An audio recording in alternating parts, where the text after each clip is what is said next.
Today's story is Rumpelstiltskin from the Brothers Grimm fairy tales. By the side of a wood in the country a long way off ran a fine stream of water, and upon the stream there stood a mill. The miller's house was close by, and the miller, you must know, had a very beautiful daughter.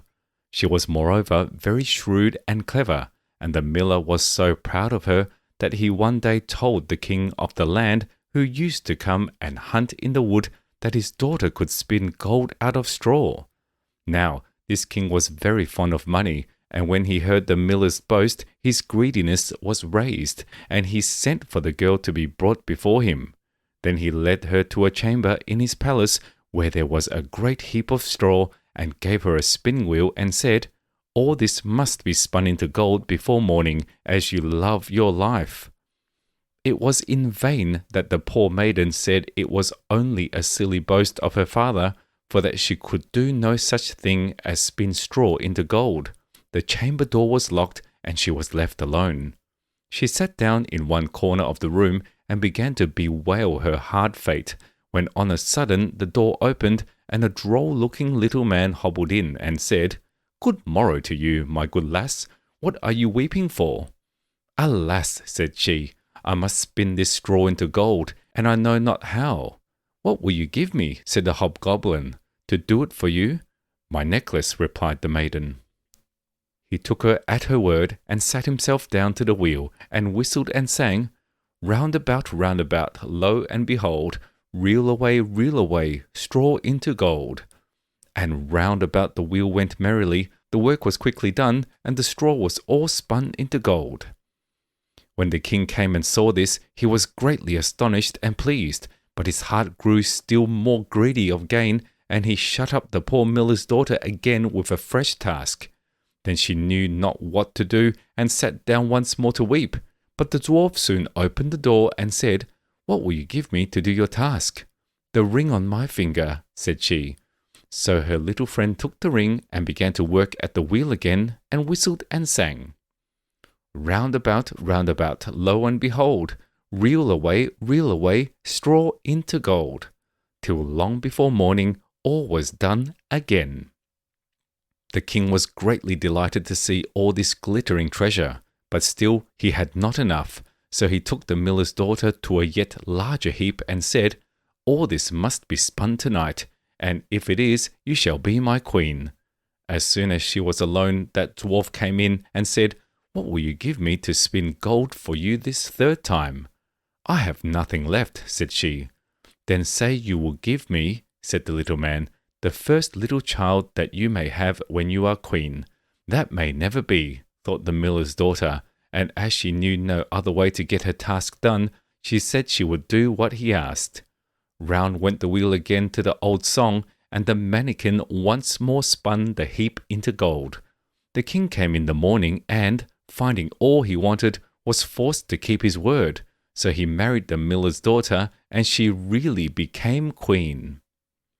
At the birth of her first little child she was very glad, and forgot the dwarf and what she had said. But one day he came into her room, where she was sitting playing with her baby, and put her in mind of it. Then she grieved sorely at her misfortune, and said she would give him all the wealth of the kingdom if he would let her off, but in vain, till at last her tears softened him, and he said, "I will give you 3 days' grace, and if during that time you tell me my name, you shall keep your child." Now, the queen lay awake all night, thinking of all the odd names that she had ever heard, and she sent messages all over the land to find out new ones. The next day the little man came, and she began with Timothy, Ichabod, Benjamin, Jeremiah, and all the names she could remember. But to all and each of them he said, "Madam, that is not my name." The second day she began with all the comical names she could hear of, Bandy-legs, Hunchback, Crookshanks, and so on. But the little gentleman still said to every one of them, "Madam, this is not my name." The third day one of the messengers came back and said, "I have travelled 2 days without hearing of any other names. But yesterday, as I was climbing a high hill among the trees of the forest where the fox and the hare bid each other good night, I saw a little hut, and before the hut burnt a fire, and round about the fire a funny little dwarf was dancing upon one leg and singing, "Merrily the feast I'll make, today I'll brew, tomorrow bake. Merrily I'll dance and sing, for the next day will a stranger bring. Little does my lady dream, Rumpelstiltskin is my name."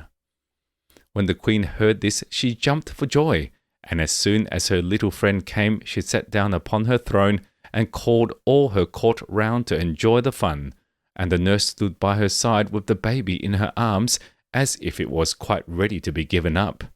Then the little man began to chuckle at the thought of having the poor child to take home with him to his hut in the woods, and he cried out, "Now, lady, what is my name?" "Is it John?" asked she. "No, madam." "Is it Tom?" "No, madam." "Is it Jemmy?" "It is not." "Can your name be Rumpelstiltskin?" said the lady slyly. "Some witch told you that! Some witch told you that!" cried the little man, and dashed his right foot in a rage so deep into the floor that he was forced to lay hold of it with both hands to pull it out.